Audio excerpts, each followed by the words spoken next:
Well, today Tryon released their 1.6 patch, and in it they released the Ember Isles.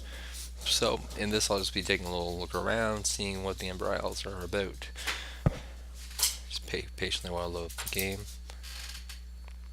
So, there's a lot of confusion about where exactly you go to get the Ember Isles. Unfortunately, I'm not a Defiant, but I am a Guardian, so um, the place is a little bit north of Sanctum, and it's in a really awkward place. This is where you would done the stage 3 daily quests. This is just a little shortcut. I'm sure there's a more official way using a road or something. But you just go to this person and you talk to her, and she'll transport you to the Ember Isles. The Ember Isles has two new 5-man dungeons and a 10-man dungeon, so it's content designed for keeping the casual at pace with the hardcores, as it is. The Ember Isles looks a lot like Stranglethorn the Vale from World of Warcraft.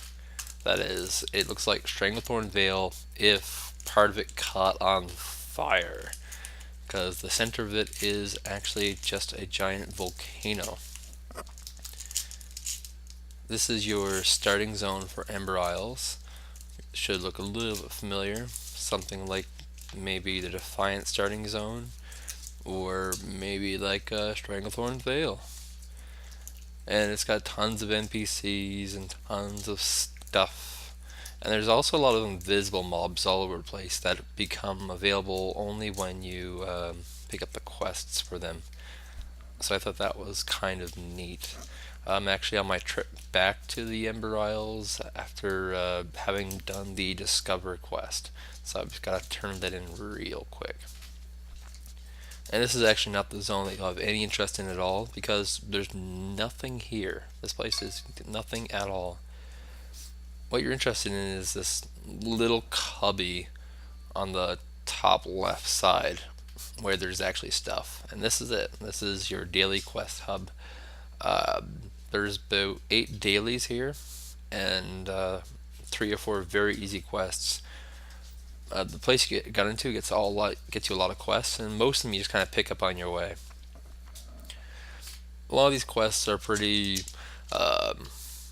interesting, I'd say.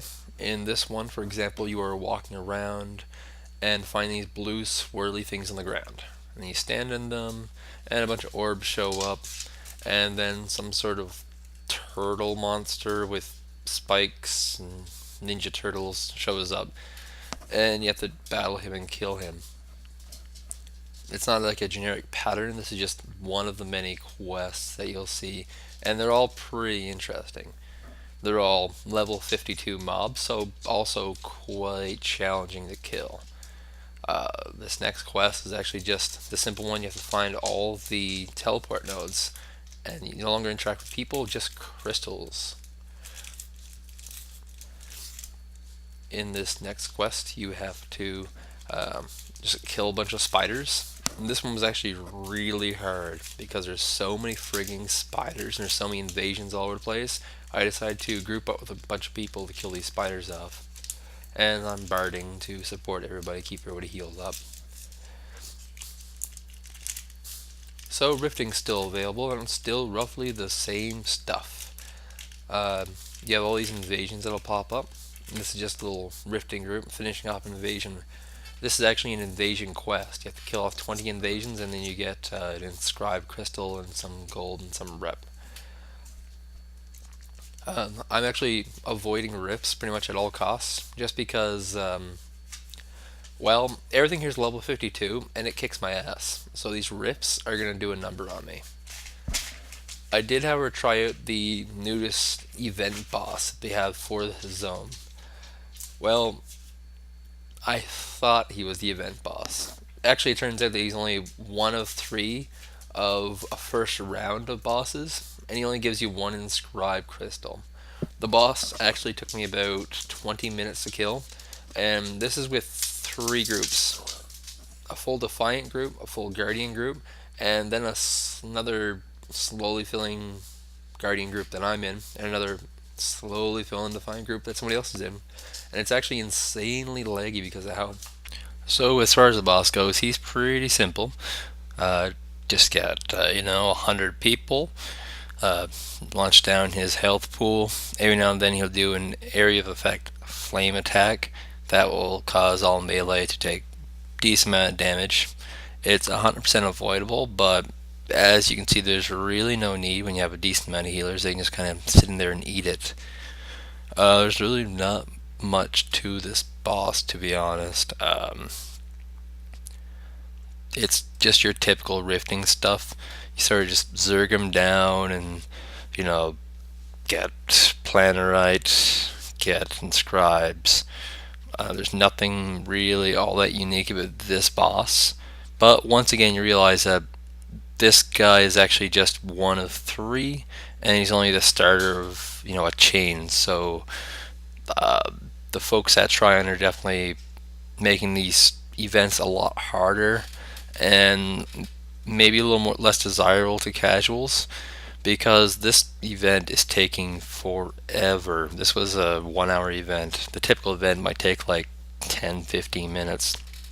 Just so you see the end of this, every time you kill one of these dudes, this little gooey thing pops out and runs away. So that's it. The island features a lot of different types of enemies, and they're all very hard hitting. I wouldn't advise pulling any of these guys without having a full health bar. I mean, I'm pretty decently geared, and there's really not much here that doesn't just mess me up. It's all level 52. The quests for these guys are all worth 32,000 XP. It's quite a bit. So it is worthwhile to do, but I mean, it's just insane how much damage these guys duke out, and I'm a marksman. I should be just nuking these guys down, but they're also very heavy HP, like 100k HP each. In the middle, there's this bridge that will lead you into basically what I would think of the volcanic part of the island or the evil part of the island. Because everything here seems to have horns and claws and dewcaps and whatnot, and they're all sort of just these evil demony beasts. And they hit quite a bit harder, so I've had to deploy a lot more crowd control and beating these guys back. You mostly see a lot of fire, brimstone. You get away from the green plush stranglethorn look that Triumph was going for. And this is also the rough location of where the new dungeons are at, if you were interested. And this is just another one of these little creatures you'll see all over the place. Some little gooey thing of fire. And so really that concludes the island. That's really all there is. The focus was supposed to be golden mob, but this is really the only golden mob I saw. I thought I could engage them. Thought maybe they'll give me a quest, but they kicked my ass. So that's it from Troublemaker. Hope you have a great evening.